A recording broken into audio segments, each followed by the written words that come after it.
La siguiente historia tiene lugar entre el año 323 y el 30 a.C.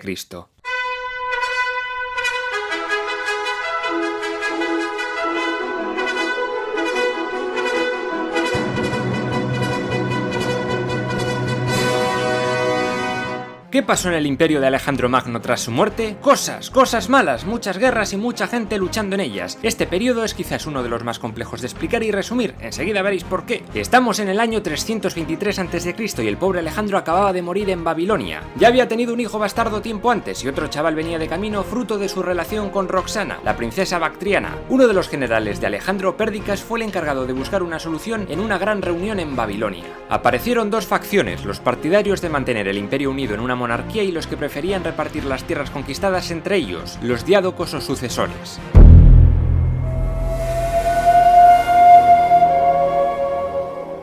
Como no se ponían de acuerdo, decidieron poner de momento como rey a Filipo III Arrideo, hermanastro de Alejandro, que era deficiente mental, mientras esperaban a ver si Roxana daba luz a un varón, y los dos reinarían juntos. Además, los diádocos se repartirían los territorios, mientras que Pérdicas, actuando como regente, se ponía al frente del ejército imperial y de Asia, gobernada por multitud de sátrapas diferentes. A Ptolomeo le tocó Egipto, Antípatro se quedaría como hasta ahora en Macedonia junto a Filipo, a Lisímaco le tocó Tracia, Antígono el Tuerto Panfilia, Libia y Frigia, y a Eumenes Capadocia y Paflagonia. Mientras tanto, a Crátero le encargaron socavar las sublevaciones que habían comenzado a surgir por toda la Hélade. Era la llamada Guerra Lamíaca, en la que Atenas y Etolia se habían levantado contra el gobierno de Antípatro, refugiado en la ciudad de Lamia. Tras aplastar a los rebeldes antimacedonios en la batalla de Cranón, abolir la democracia y ejecutar a Demóstenes, Atenas dejaría de liderar más revueltas.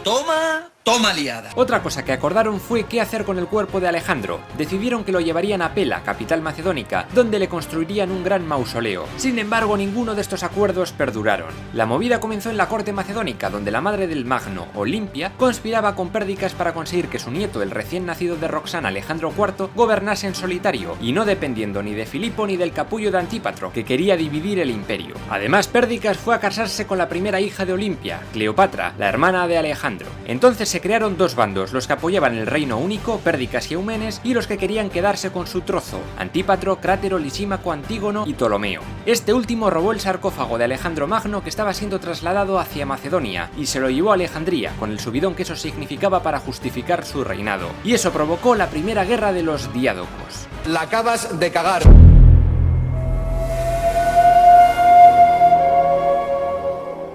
Pérdicas comenzó el ataque en el 321 a.C.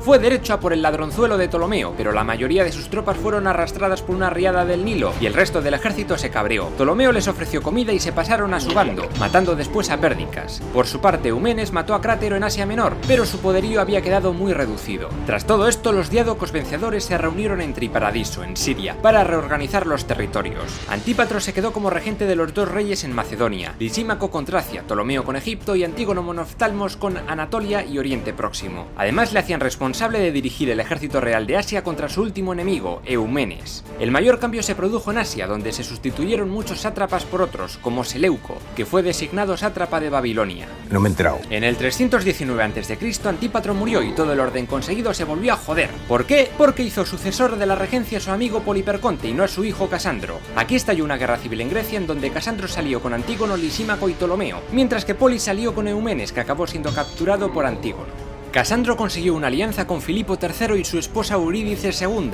por lo que el pobre Poli tuvo que huir a Epiro para aliarse con Olimpia, Roxana y con el nene Alejandro IV, además de con el rey de Epiro, Eácides I. Con un buen ejército, las dos reinas se enfrentaron y el bando de Olimpia venció a Eurídice y la mató junto a Filipo. Pero Casandro acabó capturando a Olimpia y se la cargó en el 316 a.C.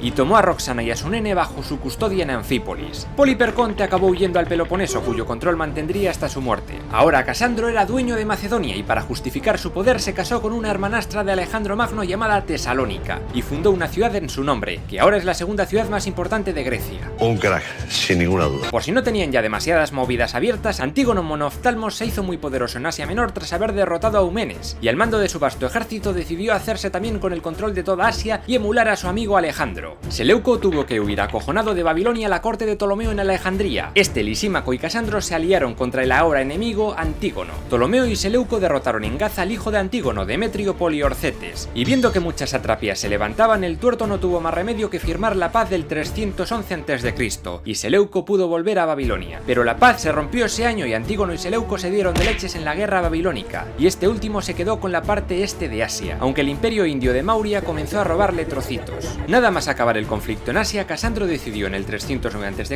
ejecutar a Alejandro IV y a Roxana, y también a otros familiares que quedaban del Magno. Tras esto se proclamó rey de Macedonia. Los demás diádocos decidieron también convertirse en reyes: Ptolomeo I Sóter en Egipto, Antígono I Monoftalmos en Anatolia y Oriente Próximo, Seleuco I Nicátor en Asia, al mando del imperio Seleucida, y Lisímaco I de Tracia. No perdáis nunca la humildad. Pero el ansioso Antígono deseaba ser rey de todo, y estalló la cuarta guerra de los diádocos. Su hijo Demetrio consiguió entrar en Grecia con el pretexto de que iba a liberarles del yugo macedonio y reinstaurar la democracia. No era cierto, solo quería tener una base segura y más soldados para poder hacerse con el trono de Casandro. En estos años asedió Chipre y Salamina, y logró echar del trono a Casandro y proclamarse rey de Macedonia junto a su padre, pero no duraron ni un año. Ptolomeo, Lisímaco y Casandro impidieron el avance de los antigónidas por más lugares, como por ejemplo el fracaso del asedio de Rodas, una aliada de Egipto y la única potencia naval griega importante del Egeo que quedaba. No fue hasta el 301 a.C. cuando un ejército conjunto de tropas de Lisímaco, Casandro y 500 elefantes de Seleuco vencieron a los antigónidas en la batalla de Ipsos. El tuerto fue pisoteado por Paquidermos y Demetrio acabó huyendo. Una mala tarde la tiene cualquiera. Tras eso, paz y nuevo reparto. Lisímaco tomó bastante parte de Asia Menor y Seleuco se quedó con el resto de Asia que tenía su viejo rival tuerto. Muchas antiguas satrapías persas acabaron independizándose, como Ponto, Paflagonia o Armenia. Este diádoco durante la siguiente década de paz aprovechó para fundar ciudades que se hicieron muy poderosas, como Antioquía.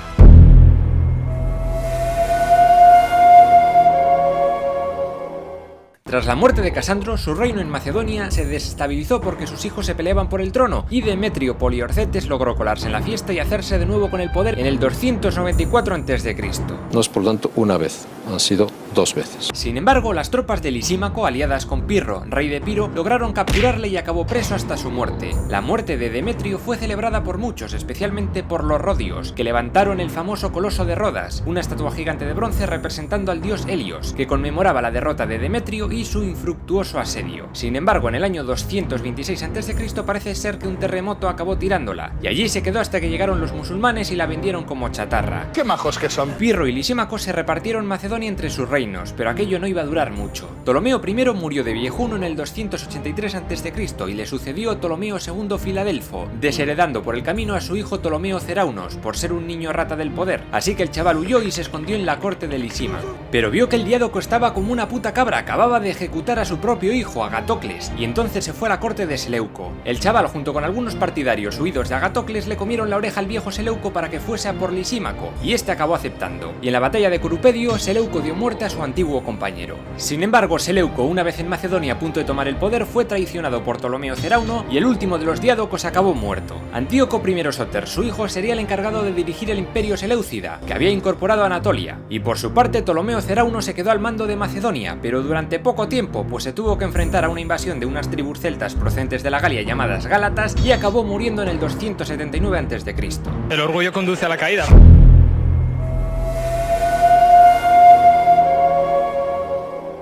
Con la caída del último diádoco se acabaron imponiendo 3 imperios: la dinastía elágida o tolemaica en Egipto, con capital en Alejandría y con Ptolomeo II a la cabeza, la seleucida en Asia, con capital en Seleucia, con Antíoco I Sóter, y la antigónida en Macedonia, con capital en Pela, dinastía que recuperó el territorio de los invasores gálatas gracias al hijo de Demetrio, Antígono II Gónatas. Unas ciudades que lo petaron pero bien fueron Pérgamo, que sería un reino independiente, y Antioquía, que sería la capital seleucida años después. Además, la biblioteca de Alejandría se convertiría en el punto de encuentro del conocimiento de Occidente y Oriente, y el faro de Alejandría sería una maravilla del mundo antiguo. En todo este territorio se impuso el griego como lengua franca, lengua koiné, aunque también se hablaba mucho arameo y persa antiguo. Of course.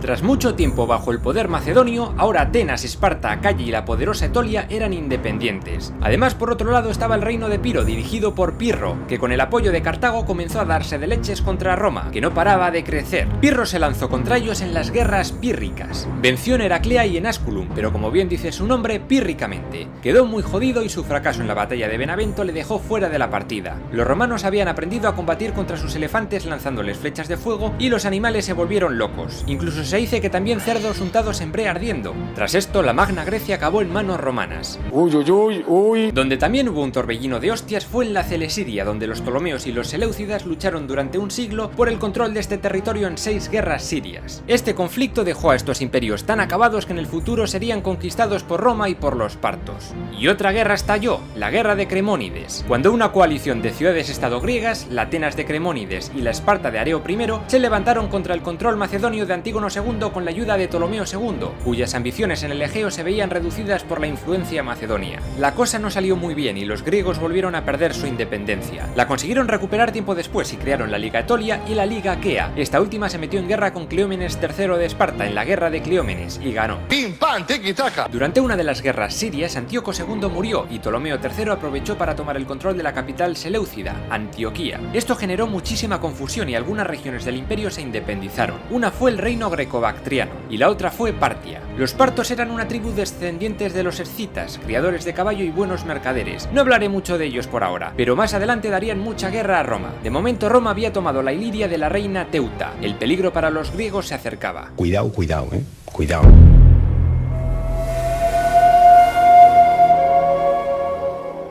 La primera guerra macedónica tuvo lugar mientras el líder cartaginés Aníbal Barca luchaba contra Roma en la segunda guerra púnica. Sus victorias le valieron el acercamiento de Filipo V de Macedonia. Ayudó a Aníbal con algunas tropas y poco más, pero al final, tras el fracaso de Aníbal, acabó haciendo las paces con los romanos. Mientras tanto, Ptolomeo V y Antíoco III el Grande iban ya por su quinta guerra siria, pero los egipcios habían hecho un pacto con Roma para suministrarle grano. Eso hizo que Antíoco III se lo pensase mejor y les dejase en paz, de momento. La Segunda Guerra Macedónica comenzó cuando ciudades como Rodas o Pérgamo se ofrecieron a unirse a Roma a cambio de que les ayudase a quitarse de encima a los macedonios. La guerra no fue muy larga, pero el reino perdió bastante poder. La Tercera Guerra Macedónica ocurrió cuando subió al poder de Macedonia el rey Perseo. Quería volver a unar toda Grecia, que estaba siendo sometida por Roma. Muchas ciudades se animaron y le apoyaron, aunque otras no. El general romano Lucio Emilio Paulo fue a acabar con las revueltas y tras la batalla de Pydna, Perseo fue capturado y Macedonia fue dividida en 4 repúblicas. Y aquí acabó la monarquía macedónica.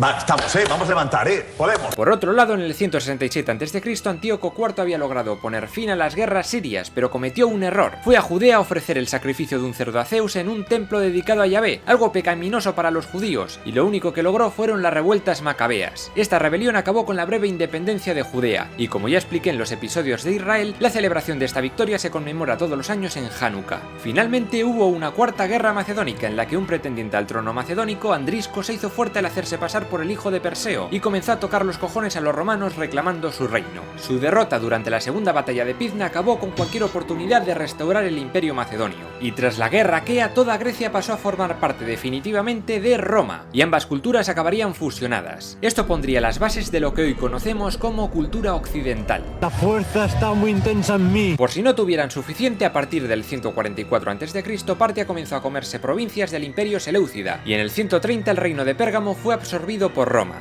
Fue en el 83 cuando el reino persa de Armenia se comió lo poco que quedaba de los seleucidas, para luego pasar a ser romano. Pero la historia del helenismo no acabó ahí. La dinastía tolemaica duró un siglo más en Egipto, pero en el año 41 a.C. la reina Cleopatra VII, después de la muerte de su amante Julio César, comenzó a tontear con Marco Antonio, que formaba parte del triunvirato romano junto a Octavio. Los dos líderes se cabrearon muchísimo y Octavio le declaró la guerra a Marco Antonio y a Cleopatra, y tras la batalla de Accio los dos tortolitos se suicidaron. Con esto y con el asesinato de Cesarión, hijo de Cleo y César, la última dinastía griega se acabó. ¡Hala! Se acabó la historia. El objetivo de este canal es resumir toda la historia de la humanidad de principio a fin. Si quieres descubrir qué pasó en el pasado para que el presente esté tan jodido, te sugiero que te suscribas. Hazte fan de la página de Facebook del canal para que no te pierdas los nuevos episodios. Y si quieres apoyar al canal y acceder a episodios exclusivos, visita el Patreon de Pero eso es otra historia.